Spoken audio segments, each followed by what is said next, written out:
తెలంగాణలో మహిళల ఉచిత బస్సు ప్రయాణంపై ప్రతిపక్షాలు చేస్తున్న విమర్శలను టీపీసీసీ వర్కింగ్ ప్రెసిడెంట్ జగ్గారెడ్డి తీవ్రంగా ఖండించారు.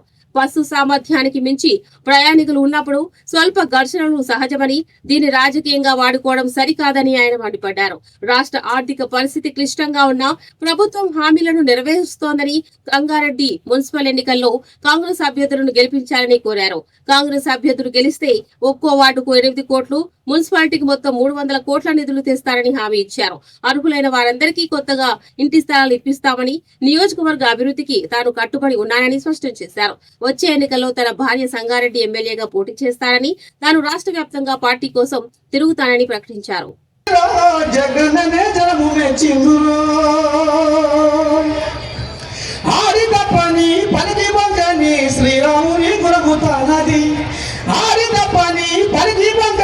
శ్రీరాముని గురముతానది అన్నమాటకు కట్టుబడే శ్రీకృష్ణుని ధర్మము తానది. అన్న మాటకు కట్టుబడే శ్రీకృష్ణుని ధర్మము తానది. జగన్న మాటల సత్య అర్జునుని తత్వమే కనబడుతున్నది. నిజమా కదా? జగన్న మాటల సత్య అర్జునుని తత్వమే కనబడుతున్నది. అందరి వాడై అభయము ఇస్తుంటే హనుమంతుడే గుర్తుకొస్తది. అందరి వాడై అభయము ఇస్తుంటే హనుమంతుడే గుర్తుకొస్తది. సాయము చేసుట్ల కన్నుడిలాగా గొప్ప మనసే తనకు ఉన్నది. జగన్ననే జగన్ననే జగతి మెచ్చిందిరో, జగన్ననే జనము నచ్చిందిరో, జగన్ననే జనము మెచ్చిందిరో, జగన్ననే జగతి నచ్చిందిరో. ఎందుకంటే ఇంటోళ్ళ కంటే బయటోళ్ళ మీదనే ప్రేమ చూపిస్తాడు. ఇంటోళ్ళ కంటే బయటోళ్ళ మీదనే ప్రేమ చూపిస్తాడు. దరిలేదళ్లకు దారి చూపి ఆ ఇంటికి వెలుగైతాడు. అనగారిన బతుకులకు అదుగై ముందుంటాడు. అనగారిన బతుకులకు అదుగై ముందుంటాడు. సొంతం మైక్ తీసుకో.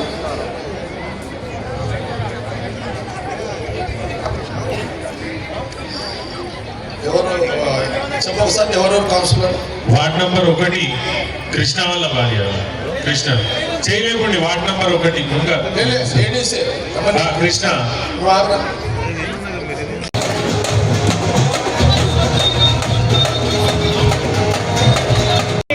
హలో హలో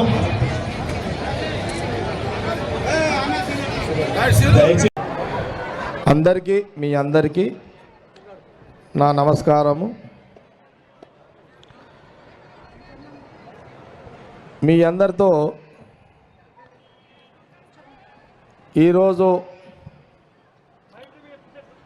తెలంగాణలో అడ్డు బయట కాంగ్రెస్ మీ అందరి సహకారంతో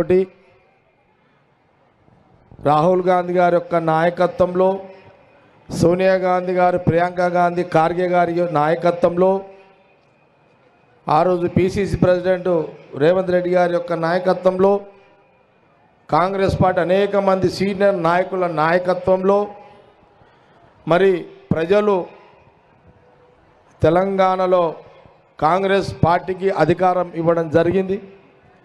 ఈ రాష్ట్రంలో ముఖ్యమంత్రిగా రేవంత్ రెడ్డి గారు, రాహుల్ గాంధీ గారి యొక్క నాయకత్వంలో క్యాబినెట్ మినిస్టర్లు అందరూ మరి ఈరోజు ఈ రాష్ట్రంలో 2000 సంవత్సరంలో నుంచి కూడా ఆర్థికంగా ఖజానా ఇబ్బంది ఉన్నా ప్రజలు కాంగ్రెస్ పార్టీకి అవకాశం ఇచ్చిర్రు. ఆ ఇచ్చిన క్రమంలో మరి ముఖ్యమంత్రిగా రేవంత్ రెడ్డి గారు మరి చేస్తున్న ప్రయత్నము ప్రధానంగా ప్రధానంగా ఏంటంటే పెడితే పెట్టిరంటారు, పెట్టకపోతే పెట్టలేదంటారు. ఇదో పెద్ద సమస్య అయిపోయింది. పెట్టిన వాళ్ళేమో సపోర్ట్ చేయరు, పెట్టిన వాళ్ళేమో లొల్లి చేస్తారు. పెట్టి ముందేమి ముఖ్యమంత్రి రేవంత్ రెడ్డి గారు కాగానే ఏం చేసిండు? ఉచితంగా ఆర్టీసీ బస్సు ఇచ్చిండా? ప్రయాణం అవుతురా లేదా? బస్సులో ప్రయాణం ఎంతమంది చేసిరో ఆడోళ్ళు ఉన్నారు ఇక్కడ, చేతులు ఎత్తుడు చేసిరా చేయలేదా? అక్కడ తిప్పుండే ఆ కెమెరాలు ఒక్కసారి. కెమెరామెను, సరే నీ అమ్మ ఏం కెమెరామెనా లేపిరా? ఇంతమంది ఆడవాళ్ళు బస్సులలో తిరుగుతారు కదా, ఉచితంగా తిరుగుతారు కదా అందరు కూడా. రైట్, చలో ఓకే పెట్టండి. ఇక ఉచితంగా మహిళలు బస్సులలో ఎక్కువ తిరుగుతారు కాబట్టి అందులో ఎన్ని ఉంటాయి? 100 సీట్లు ఉంటాయి, 60 ఉంటాయి, 100 మంది ఆడవాళ్ళు ఎక్కుతున్నారు. ఇక కొట్లాడాలి కావా? అయితే కదా. కాబట్టి దానికి ప్రతిపక్షుడు ఏమంటాడు? ఉచిత బస్సు ఎందుకు, ప్రయాణం ఎందుకు పెట్టినావు? ఆడోళ్ళు కొట్లాడుకుంటున్నారు, కొట్లాడాలి పెట్టికనే ఉచిత బస్సు ప్రయాణం పెట్టిరా అని ఆయన అంటాడు. మీరు చెప్పండి, పెట్టింది కరెక్టేనా రాంగా చెప్పండి. ఒకటి అంతే కదా, కరెక్ట్ అయితే సపోర్ట్లు కొట్టండి, వద్దంటే రేవంత్ రెడ్డి చెప్తాం మళ్ళా. రైట్, మీరు ఏది చెప్తా అది చెప్తా ఆయన పోయి మళ్ళా. ఓకే అయిపోయింది. నేను ఏమంటున్నానంటే బియ్యం గింజలు తక్కువ ఉన్నాయి, బియ్యం గింజలు తక్కువ ఉన్నాయి, తినేటోళ్ళు 100 మంది ఉన్నారు ఇంట్లో. తల్లి ఏం చేస్తుంది? బియ్యం ఎక్కువ ఉంటేనేమో కుండడు పెడుతుంది అన్నం, బియ్యం తక్కువ పెడితేనేమో చిన్న కుండలో పెడుతుంది, పెద్ద కుండ చిన్న కుండలో పెడుతుంది. బియ్యం ఎక్కువ ఉంటే 100 మందికి పెద్ద కుండలో వంట చేసి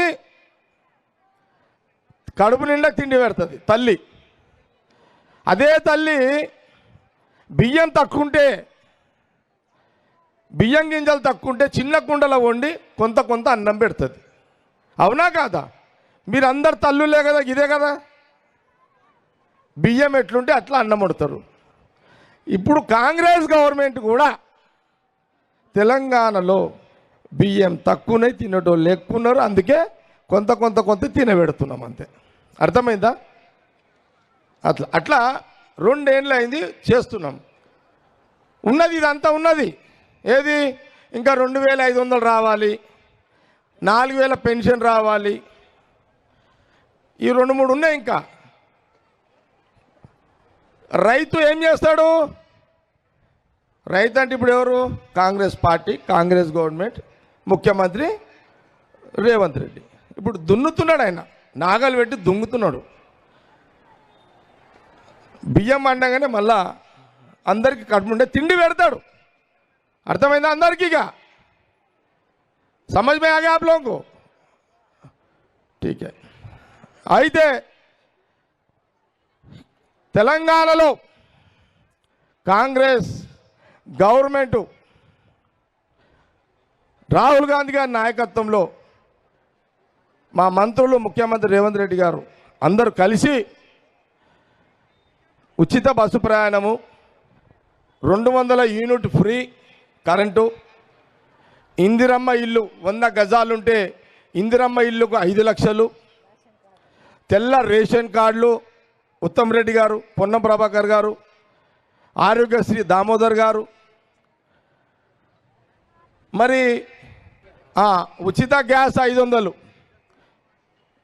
ప్లీజ్ కొంత జరగరాదు, వాళ్ళ గడ్డమవుతున్నట్టున్నారు, కొంత జరగండి అమ్మా ప్లీజ్ జర్రట్లా. ఆమె కూర్చోండి. అయితే ఉచితంగా 500కు గ్యాసు, సన్న బియ్యం వస్తున్నాయా లేవా అది చెప్పండి ముందు.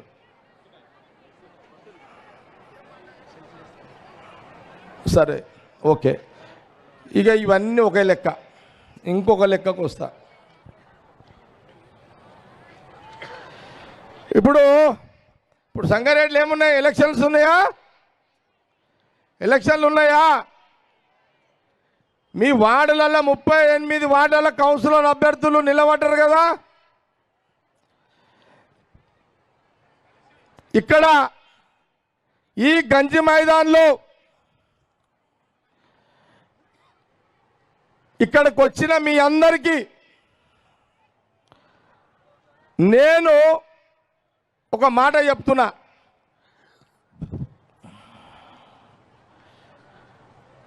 ఈ 38 మంది సంగారెడ్డిల కాంగ్రెస్ అభ్యర్థులు ఎవరైతే చెయ్యి గుర్తు మీద పోటీ చేస్తున్నారో ఆ వార్డులో 1వ వార్డు నుంచి 38వ వార్డు వరకు మీరు 38 మంది వార్డు కౌన్సిలర్లని మీరందరూ కౌన్సిలర్లని గెలిపిస్తే ఒక్కొక్క వార్డుకి ఏ కౌన్సిలర్ అయితే ఏ వార్డులో అయితే మీరు గెలిపిస్తారో ఆ వార్డు కౌన్సిలర్ గెలిపిస్తే ఆ వార్డు కౌన్సిలర్ నా దగ్గరకు వచ్చి అలా నేను ఈ వార్డులో ప్రజలు కాంగ్రెస్ అభ్యర్థిగా నన్ను గెలిపించారు, ఈడ రోడ్లు కావాలి, మోరీలు కావాలి, డాక్రా గ్రూప్లో కమిటీ హాల్ కావాలి, ఇంకో కమిటీ హాల్ కావాలని వాళ్ళని అడుగుతారు. అడిగితే గెలిచిన కాంగ్రెస్ కౌన్సిలర్ సంగారెడ్డిలో ఎవరు వచ్చి నన్ను అడిగినా ఆ వాడికి నేను ముఖ్యమంత్రి రేవంత్ రెడ్డి గారితో మాట్లాడి ఆ వాడికి మీకు సీసీ రోడ్లు, డ్రైన్లు, కమిటీ హాళ్లకు, డాక్రా భవనాలకు మీ వార్డులలో కట్టుకోవడానికి ఒక్కొక్క ఏ కౌన్సిలర్ గెలిచి వస్తే ఆ వాడికి 8 కోట్ల రూపాయలు శాంక్షన్ ఇప్పిస్తాం. మీకు ఇక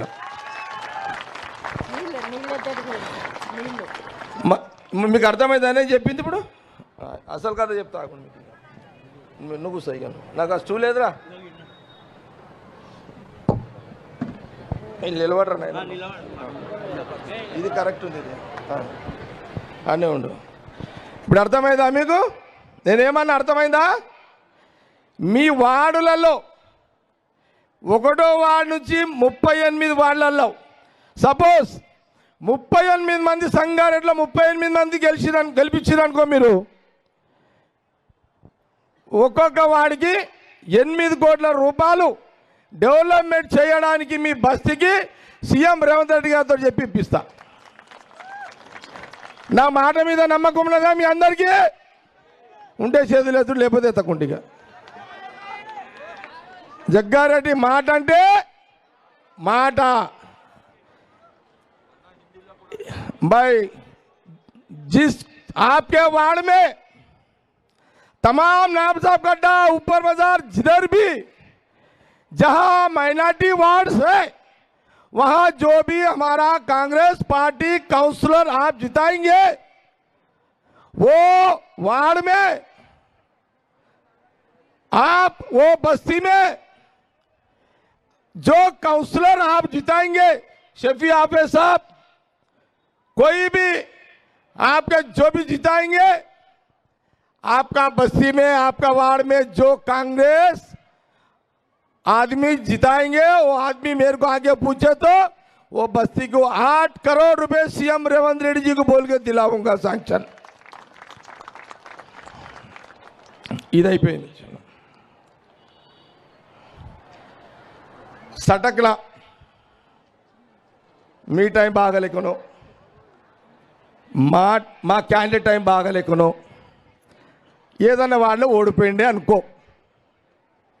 సటక్నా అంటే అర్థమైందా మీకు? ఇక అర్థమైందా? सटक गफलत में, अगर गफलत में बुरी हाल में अगर वहां जो कांग्रेस की कैंडिडेट हार गया, తెలుగులో చెప్తున్నా మీకు కూడా, గఫలత్లా సటక్న మీ కాంగ్రెస్ తోడు ఓడిపోయింది అనుకో, నా దగ్గరకు వస్తాడా? నువ్వు కాదురా నాయన, పోచమ్మలోలా ఈపులు వలుగుతాయి మీ.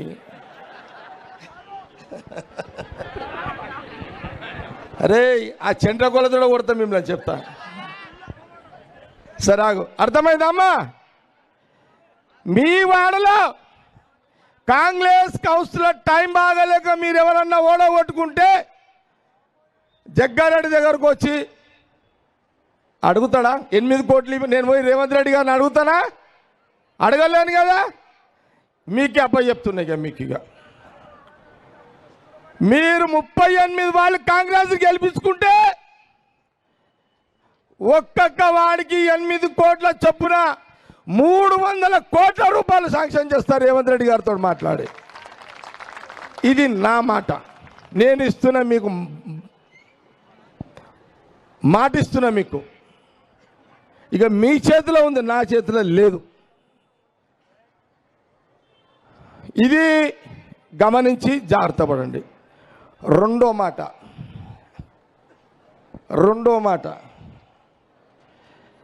నేను మొన్న కూడా చెప్పిన, 15 రోజుల కిందట గంజిమేదల మీటింగ్ చెప్పిన, నేను సంగారెడ్డిలో 2013లో 5,500 మందికి ఇళ్ళ జాగాలు ఇచ్చిన సర్టిఫికెట్లు. 10 సంవత్సరాలు కాంగ్రెస్ గవర్నమెంట్ లేదు, బీఆర్ఎస్ గవర్నమెంట్ ఉండే. నేను కూడా గవర్నమెంట్లో లేను. అలియాబాద్లో ఇచ్చిన అందరికీ, కొండాపూర్ దగ్గర 10 ఏళ్ళు టీఆర్ఎస్ గవర్నమెంట్ ఉండే. పోలీసు వాళ్ళని పెట్టిర్రు, మిమ్మల్ని అందరూ అక్కడి నుంచి రానియకుండా చేసిర్రు. నేను ఈరోజు ఎమ్మెల్యే లేకపోయినా కాంగ్రెస్ గవర్నమెంట్ ఉన్నది. నేను సంవత్సరం కిందట్లే రెవెన్యూ మినిస్టర్ పొంగులేటి శ్రీనివాస్ రెడ్డి గారికి, సీఎం గారికి నేను చెప్పిన, నేను ఇట్లా 5,500 మందికి జాగాలు ఇచ్చి పట్టా సర్టిఫికేట్లు ఇచ్చినా వాళ్ళకు భూమి కావాలి, రైతుల దగ్గర భూమి కొని నాకు ఇళ్ళ జాగాల సేకరణ చేయించండి అని నేను అడిగిన. ఆ పని మీద ఉన్న కలెక్టర్లు, అధికారులు భూమి లెక్కుతున్నారు.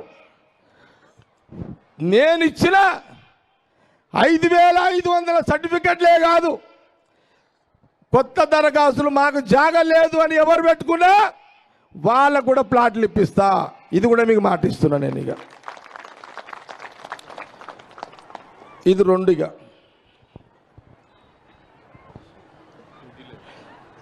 जो भी गरीब है, घर नहीं है, जगह भी नहीं है, ऐसे गरीब लोगों को इससे पहले मैं सर्टिफिकेट दिया हूं, वो लोगों को भी जगह प्लाट दिलाऊंगा. ये मेरा बात है आपके सामने. बैठ जाओ. ఈ 2 మాటలు అందరు విన్నారా? వెనకకుండా ఉన్న వాళ్ళందరూ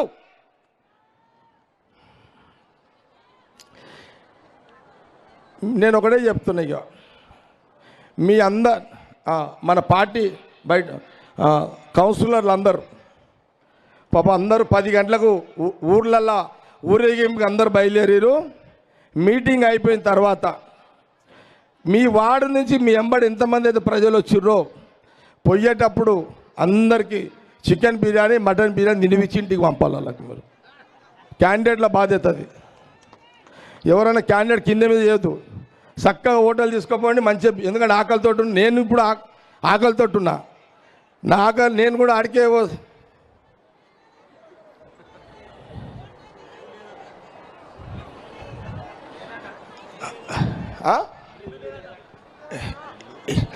ఇల్లు జాగా ఉన్న వాళ్ళకు ఇందిరమ్మ ఇల్లు, ఇల్లు జాగా లేని వాళ్ళకి ఇళ్ళ జాగా కూర్చోమ్మ. అయితే అందరికీ భోజనం చేపించి తీసుకుపోవాలి క్యాండిడేట్లు. ఏమంటున్నా, మీటింగ్ అయిపోగానే పండి అనగలరు. ఆయనత మెల్లగా వండి అందరూ హోటళ్ళలో భోజనాలు చేపించి ఇళ్ళలోకి పంపండి అంతాను. ఓకే అమ్మ, 2 అయిపోయింది. చైర్మన్ సాబ్ లేనివాడు మీకు ఎప్పుడన్నా పని కావాలంటే మీ ఫోన్లలో దొరుకుతుంది, మనం పట్టుకోండి. చైర్మన్ సాబ్ ఏమైనా ఫీల్డ్ ఉంటుంది కదా. ఇక నేను ఇట్లా వస్తా, మీరు ముచ్చట పడ్డారు అనుకో నన్ను కలవాలని, ఇట్లా మీటింగ్ పెట్టమంటే పెడతా, మీతో మాట్లాడతా. ఇక పోటీ ఓపిక నాకు లేదు. ఇట్లా వస్తా, పనులు చేసి పెడతా, మీకు పనులు చేసి పెడతా, నో ప్రాబ్లం. ఇప్పుడు నేను ఎమ్మెల్యే లేకున్నా మీకు చేస్తున్నానా లేదా? పనులు చేస్తున్నా కదా. ఇక నిర్మలనే ఉంటుంది ఇక ఫీల్డ్లో. నేను అందుకే మొన్న దసరాకి చెప్పిన నెక్స్ట్ ఎమ్మెల్యే ఆమెను అని చెప్పేసిన, అందుకే నేను ఇక అంతే కదా. ఇక నాకు అంత ఓపిక, ఇప్పుడు ఓపిక ఉంది కానీ పనులు చేసే ఓపిక ఉంది కానీ ఓట్లు అడిగే ఓపిక లేదు నాకు, అది ప్రాబ్లం. అది సంగారెడ్డి దగ్గర, మరి స్టేట్ అంతా అడుగుతా ఓట్లు. అర్థమైందా మీకు? అర్థమైంది. చలో ఇక అయిపోతుంది మీటింగ్.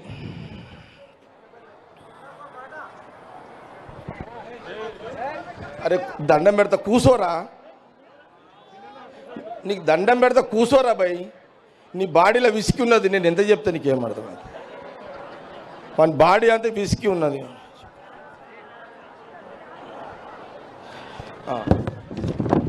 రెండు మూడు మాటలు చెప్పి క్లోజ్ చేస్తున్నా మీటింగ్. అది పెద్ద చిట్టీలే నా అర్థాలేండి అదే. ఒక మాట మిమ్మల్ని అడుగుతున్నా, ఒక్కటే, అందరు జవాబు చెప్పాలి దీనికి, అందరు జవాబు చెప్పాలి. అందరికి వినబడుతుంది కదా? ప్రశ్న జవాబు, ప్రశ్న జవాబు. మీకు రోజు పాలిచ్చే ఆవు కావాలా? రోజు పాలు విండుకుంటే పాలిచ్చే ఆవు కావాలా? 5 ఏళ్ళకు ఒకసారి పాలిచ్చే ఆవు కావాలా? మీరు చెప్పాలిగా.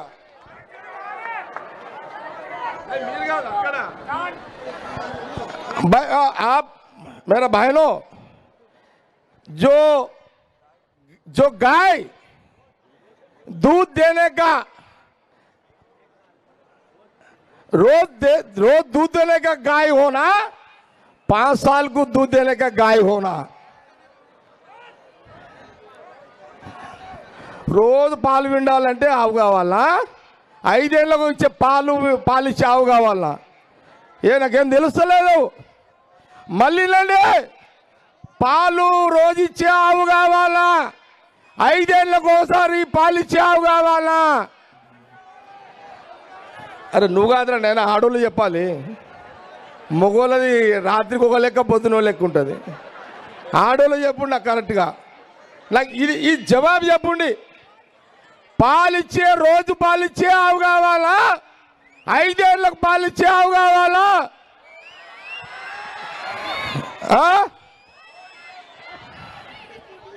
ఓకే రే మగవాళ్ళు సీటు కొట్టకుండా,